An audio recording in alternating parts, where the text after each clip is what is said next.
A very good morning to my all students. Today we will learn about article writing. Article किस तरह से लिखा जाता है इसके बारे में आज हम सीखेंगे। सबसे पहले मैं आपको बताऊंगी इसकी इंट्रोडक्शन। आर्टिकल जो अब हम लिखते हैं उसके लिए हमें किन किन चीज़ों की ज़रूरत है? Creativity, good vocabulary and subject, मतलब कि टॉपिक, जिस टॉपिक पर आर्टिकल लिखना है उसकी अच्छी नॉलेज होना, और स्किल टू ऑर्गेनाइज आइडियाज़, हमारे जो विचार हैं उनको किस तरह से लिखना है, पहले कौन सा विचार लिखना है और फिर उसके बाद कौन सा विचार लिखना है। आर्टिकल राइटिंग मतलब कि आपको एक टॉपिक दिया जाएगा और उस टॉपिक से संबंधित आपको अपने आइडियाज़ लयबद्ध तरीके से लिखने होते हैं। तो आर्टिकल लिखने के लिए कुछ यूज़फुल टिप्स हैं। सबसे पहला, आपको जो क्वेश्चन दिया जाता है उसे अच्छे से पढ़ें। मतलब कि आर्टिकल लिखने के लिए क्वेश्चन आपको दिया जाएगा, उसको आपने अच्छे से पढ़ना है। पढ़ने के बाद अपने माइंड में आपने कुछ पॉइंट्स बना लेने हैं कि इसमें ये सब बातें लिखी जा सकती हैं। ब्रीफ पॉइंट्स बना लेने हैं और फिर उसके बाद उन्हीं पॉइंट्स को एक्सप्लेन करके लिखना है। लिखते हुए किन बातों का ध्यान देना है कि हमारी ग्रामर जो है वो सही होनी चाहिए, प्रपोजिशन सही तरीके से यूज़ करना, और स्पेलिंग्स, टेंसेस, इन सब चीज़ों का ध्यान रखना है हमें। आर्टिकल लिखने के लिए हमें क्या करना पड़ेगा? पहले प्लान करना पड़ेगा, मतलब कि क्या हमने लिखना है और पहले कौन सा आइडिया लिखना है, फिर कौन सा आइडिया लिखना है, उसके बारे में हमें ऑर्गेनाइज करना पड़ता है। और जो भी आइडियाज़ हमारे माइंड में आएंगे उनको हमने लॉजिकली अरेंज करना है। कोहेरेंटली मीन्स लॉजिकली हमें अरेंज करना है। और एक प्रॉपर लेआउट, एक प्रॉपर जो हमारा पेज हम बनाते हैं कि पहले आर्टिकल, फिर राइटर का नेम और फिर उसके बाद उसकी बॉडी, एक प्रॉपर लेआउट बनाकर हमें उसको प्रेजेंट करना है। तो बच्चों, इसकी फॉर्मेट जो है वो किस तरह से लिखी जाती है? सबसे पहले हमें आर्टिकल जिस बारे में हम लिख रहे हैं वो कैसा होना चाहिए? बिल्कुल साफ। साफ मतलब लिखने में भी साफ और उसका मतलब भी समझ में आना चाहिए। हेडिंग और टाइटल जो है वो मस्ट बी कैची। साथ में जिसने उसे लिखा है उसका नेम, और फिर कंटेंट जिसे हम बोलते हैं बॉडी ऑफ द आर्टिकल। अब मैं आपको बताती हूँ कि इसकी मार्किंग स्कीम किस तरह से होती है। फॉर्मेट में आपका आता है, टाइटल के आपको हाफ मार्क्स मिलते हैं और टाइटल के नीचे जब आप राइटर का नाम लिखते हो उसके भी आपको हाफ मार्क्स मिलते हैं। अगर आप ये चीज़ें भूल जाते हो तो आपका 1 मार्क कट हो जाता है। कंटेंट में यहाँ पर शामिल आता है जो आपको क्वेश्चन दिया है उस क्वेश्चन से रिलेटेड आप लिख रहे हैं और उसी से रिलेटेड कोई ऐसा पॉइंट लिख रहे हैं जो उसमें नहीं दिया हुआ है पर वो भी लॉजिकल है, वो भी रेलेवेंट है, तो आपको कंटेंट के फुल मार्क्स मिलते हैं 4। मिनिमम आपको 2 इसमें मिल ही जाते हैं अगर आप आंसर लिखते हैं। उसके बाद आपको एक्सप्रेशन के मिलते हैं 3 मार्क्स। 3 मार्क्स भी फर्दर डिवाइड होते हैं बच्चों। 1.5 मार्क डिवाइड होता है हमारे लॉजिकल और मीनिंगफुल आइडियाज़ के लिए और हमारे लिखने के स्टाइल के लिए। यहाँ पर हैंड राइटिंग का भी है, पर यहाँ स्टाइल का मतलब है कि आपका जो पैटर्न है, आप कैसे लिख रहे हो, कि जो भी टॉपिक है उससे रिलेटेड आपने कहीं पहले ही कंक्लूजन तो नहीं लिख दिया, अपनी राय सबसे पहले ही तो नहीं दे दी है। तो पहले हम जो हमें गिवन आइडियाज़ होते हैं उन्हें लिखना पड़ता है, फिर हमें बीच में ऐड करना पड़ता है और उसके बाद लास्ट में हमें कुछ आइडिया प्रोवाइड करने पड़ते हैं। तो इनके मिलते हैं 1.5 मार्क। नेक्स्ट बच्चों, जो 1.5 मार्क है वो डिपेंड करते हैं अगर हमारी पूरे आर्टिकल में गलतियां हैं लिखने में कुछ एक वर्ड्स की, और टेंसेस भी क्लियर नहीं है, ग्रामेटिकल एक्यूरेसी प्रॉपर नहीं है, तो हमारे 1.5 मार्क कट होते हैं। ऐसा नहीं है कि अगर आपने लिखा है और उसमें 2-3 स्पेलिंग या फिर एक ही वर्ड बार बार आप मिस स्पेल कर रहे हो तो सारा आर्टिकल ही आपका क्रॉस हो जाएगा, ऐसा बिल्कुल भी नहीं है। तो बच्चों 8 मार्क्स इस तरह से डिवाइड होते हैं। तो मैं तो आपको यही कहूँगी कि जब भी कुछ ऐसा आर्टिकल लिखने के लिए आए आपको लिखना ज़रूर है। बच्चों आप कभी भी पता नहीं चल रहा होगा कि आर्टिकल क्या है, तो मैं आपको एक सैम्पल आर्टिकल के बारे में बताती हूँ। देखो बच्चों, आर्टिकल राइटिंग और वर्ड लिमिट कितनी होती है इसकी, 100 से 150 वर्ड्स में, और ये आता है हमें 8 मार्क्स का। यू आर प्रतिभा राहुल, मान लीजिए कि आपका नाम प्रतिभा और राहुल दोनों में से कोई एक है और आप क्लास 10th में पढ़ते हैं, और जो बच्चे 9th में पढ़ते हैं वो यहाँ पर 9 लिख लेंगे।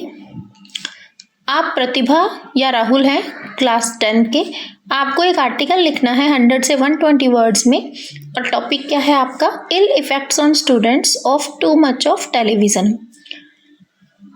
इल इफेक्ट्स मतलब कि negative effects on students, too much मतलब अति, बहुत ज़्यादा, किस चीज़ के, टीवी के, टीवी को देखने के दुष्प्रभाव आपको लिखने हैं। You can use the following clues, हो सकता है आपको क्लूज भी गिवन हो, मोस्टली आपको क्लू गिवन होते हैं, हिंट्स गिवन होते हैं। सबसे फर्स्ट पॉइंट है यहाँ इंक्रीजिंग एडिक्शन, मतलब कि ये बढ़ता जा रहा है, टीवी को देखने का क्रेज़ बहुत ज़्यादा हो चुका है। ईजी अवेलेबिलिटी, बहुत ही आसानी से यह है, हर घर में टीवी है और कई घरों में तो 2 भी होते हैं। रिजल्ट क्या है इसका, बच्चों की फिजिकल और मेंटल हेल्थ जो है वो बैडली इफेक्ट हो रही है। और टीवी में क्या होता है, बहुत ही ज़्यादा वैरायटी होती है प्रोग्राम्स की।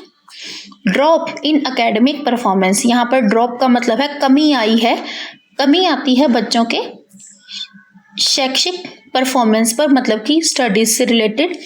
नेग्लेक्ट ऑफ स्टडीज, और स्टडीज का नेग्लेक्शन भी हो जाती है। यहाँ पर है कि स्टडीज से दूर भागते हैं बच्चे, उसको नकार ही देते हैं बिल्कुल। तो ये हमें हिंट्स गिवन होते हैं, और क्या गिवन है यहाँ पर, नाम भी गिवन है, अगर गर्ल्स हैं तो वो प्रतिभा लिख सकती हैं, बॉयज़ हैं तो वो राहुल लिख सकते हैं। तो हमें टाइटल भी बीच में ही गिवन है, देखिए साफ बिल्कुल, टाइटल भी गिवन है और राइटर का नाम भी बीच में ही गिवन है। तो हमें क्या करना है, सबसे पहले ये हमारी फॉर्मेट है, हमें टाइटल लिखना है, ये बहुत ज़्यादा ज़रूरी होता है बच्चों। 1/2 मार्क्स इस टाइटल का है, और 1/2 मार्क जब हम लिखते हैं कि ये किसने लिखा है, तो इन दोनों के मिलाकर 1 मार्क बनते हैं, और ये हमें स्टार्टिंग में ही लिखना पड़ता है। तो हमने जैसे यहीं पर देखा, हमें मिल गया टॉपिक, तो ill effects on students of too much of TV, आप इसे पूरा भी लिख सकते हैं टेलीविज़न, मेरे पास यहाँ स्पेस कम था इसलिए मैंने टीवी में लिखा है, आप इसे पूरा लिख सकते हैं, और यहाँ से शुरू करेंगे तो उसके बाद हमने 1 लाइन की स्पेस छोड़ के यहाँ पर लिखा है बाय प्रतिभा। अब हम कर रहे हैं इसकी starting. One of the most important invention of science is television, सबसे इम्पॉर्टेंट जो खोज है साइंस की वो क्या है, TV. It is very beneficial for the students as well as every member of society, ये जितना विद्यार्थियों के लिए लाभदायक है वैसे ही सोसाइटी के मेंबर्स के लिए भी। पर nowadays television has become a Ben in place of bone, पर आजकल ये क्या हो रहा है, टीवी हमें फ़ायदा देने की बजाय नुकसान ज़्यादा पहुंचा रहा है। Because students have become addicted, क्योंकि बच्चे जो हैं वो एडिक्ट हो चुके हैं, वो रह ही नहीं पा रहे टीवी के बिना। Addicted to viewing television. Numerous types of programmes are telecasted on TV round the clock, पूरा दिन कुछ ना कुछ टेलीविज़न पर प्रोग्राम टेलीकास्ट होते रहते हैं, प्रसारित होते रहते हैं। And TV is extremely easy to avail as the shops are available at each nook and corner where so many television sets are sold in different shape, और ये बहुत ही ईजीली मिल जाते हैं, हर गली के कोनों पर, नुक्कड़ पर दुकानें खुली हुई हैं जहाँ पर कई वैरायटी और कई शेप के टीवी मिलते हैं। यही कारण है, this is the reason why students neglect their studies, कि बच्चे पढ़ाई से दूर भाग रहे हैं।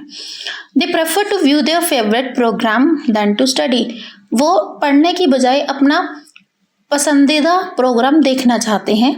It results in drop out cases as well as a drop in their academic performances. इससे क्या हो रहा है कि ड्रॉप आउट केसेस बढ़ रहे हैं, मतलब बच्चे क्या हैं, पढ़ाई में पिछड़ रहे हैं और उनकी जो एकेडमिक है परफॉर्मेंस वो भी लो जा रही है।